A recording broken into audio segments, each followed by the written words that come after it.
Hello everybody and welcome again. My name is Larissa Rubijevsky with Remax Palace Verdes. And I'm Mike Bjork with First Cal Mortgage. Thank you so much for joining us yet again. And as usual, we're always open for any of your real estate questions, investment points. If you need to discuss something, it's all free and it's all free of obligations as well. We are here to provide the service and education to our clients, friends, and just regular customers. Well, today is quite an interesting topic that we would like to talk to you about. What we're seeing on the regular basis at every single day of our professional life, type of sales. We seeing a lot of different ones, and there are three major that we would like to talk to you tonight. So at least you know what to expect, know how to maneuver in those, and know what type of rules we can apply to those. Number one, standard sales. Number two, foreclosures. And the last and very least of my favorites, short sales. Now let's talk about my favorite, standard. Of course, those are easy. Those are easy and happy. The seller, the owner of the property is on the title. There is no any distress for the mortgage payments. There is no any obligations to negotiate with the bank. He's selling for whatever reasons they are, and usually they're peaceful reasons. So enjoy those because those are the easiest and simplest one.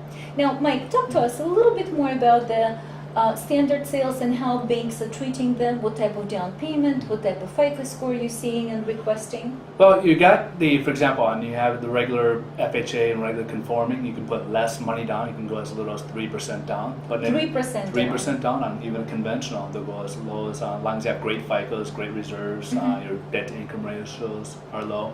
Now you got medium size where you got the high balance. Obviously, we're going to see some changes in the near future of that from 729 to 729, 750. Come September 30th, they have to actually close by September 30th.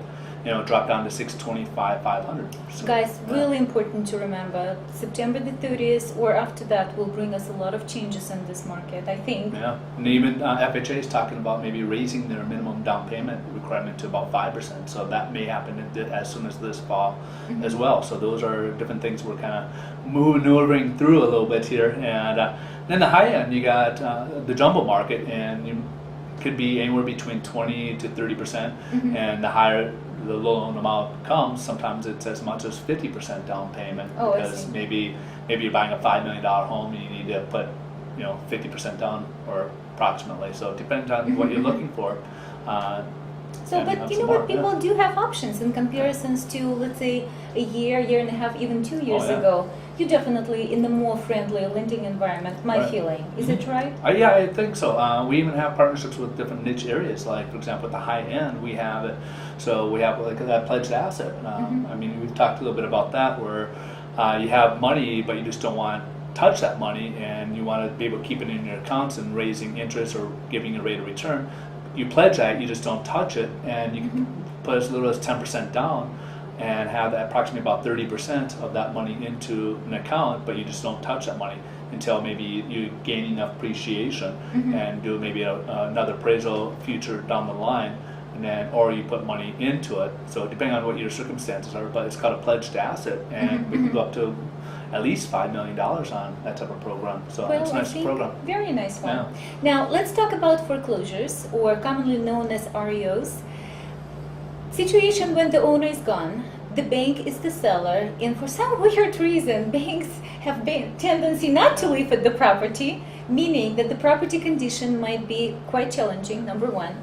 Number two, seller, the bank, has no idea what type of disclosures to give you as a client or to the future owner. You probably want to know who died at the property, at least for the next 3 or 5 years. You don't want to find something funny when you move in. No. Unfortunately, bank doesn't give you that information. You're buying it with your eyes closed, and that's so crucial to have a really good picture of what the property looks like inside and out. Go to the neighbors, talk to them. Those are usually really great referrals for whatever the condition or occurrences that might have happened in the past.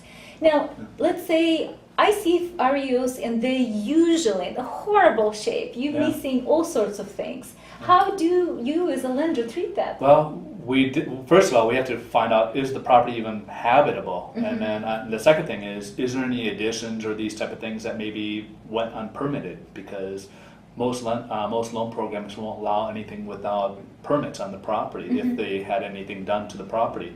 And if it's not inhabitable, on a lower end, it's a little bit easier because we have what they call rehab loans out there, like the FHA 203K rehab loan. And they'll give you a little bit of money. They don't want you to basically redo the whole house, not a construction loan, but it's something that'll give you some improvements a little bit and gives you approximately about $30,000 to fix up the property to make it habitable. Oh, so the banks do give concessions now. They do give some concessions on, and they'll go above what you're paying on that. What they're going to do is with a special appraisal, they'll look at what additions we're going to do to it, and then base it on that. So that's going to be also one of your key things is how much of an improvement is it going to bring up your value by doing that, and you may have to come out of pocket if the value is not quite there. So you still may have to come out of pocket.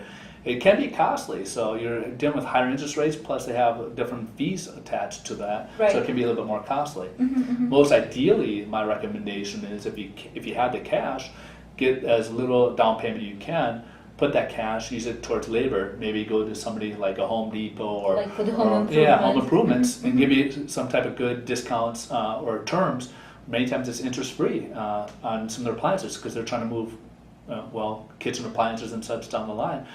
They'll give you good deals on their, on terms. So interest free for a year or 6 months, whatever. Only in America. That'd be nice. That's amazing. They're desperate for business, so. Well, looks like they have to be flexible too on that. All right, so let's talk about my very last and very least favorable one, short sales. And they are ugly in 99% of the cases. The last short sale that Mike we did together, it took us almost a year and a half to finish. Not because we were not doing our job, only because the banks are so overwhelmed with dealing with them. They have files and files and files of the short sales to approve, and each of them needs to be taken individually. So there are a couple of problems with short sales. Seller is on the title.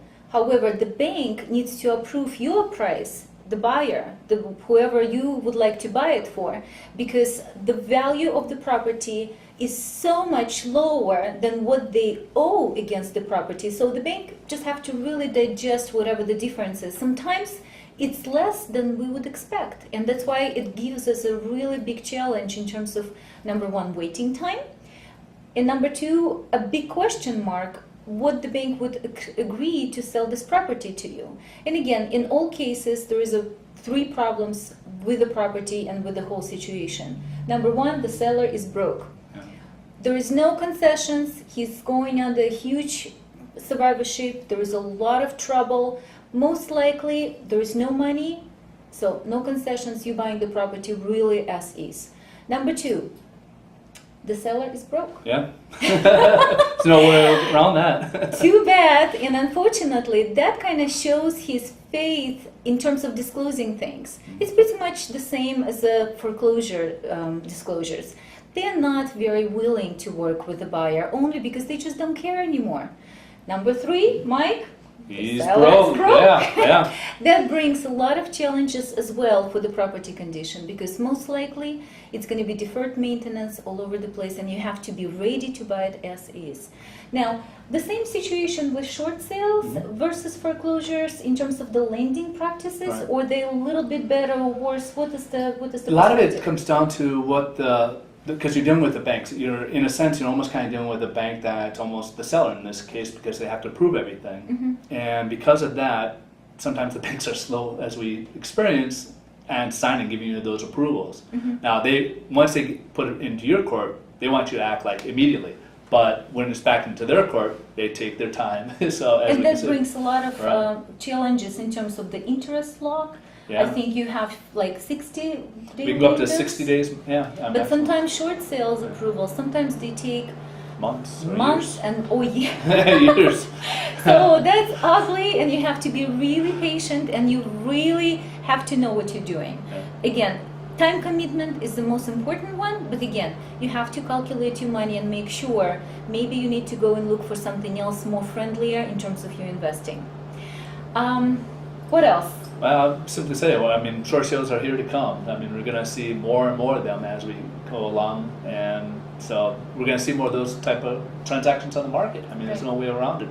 Banks don't want to take them in, and it's easier to have somebody in the property, because that's almost the difference. Is somebody's still living there versus the bank took over, and that's kind of where the transactions are. I really do hope that it's going to be a little bit friendlier for the consumer to purchase short sales, and hopefully they will make more sense in the future because we will see more of them coming up.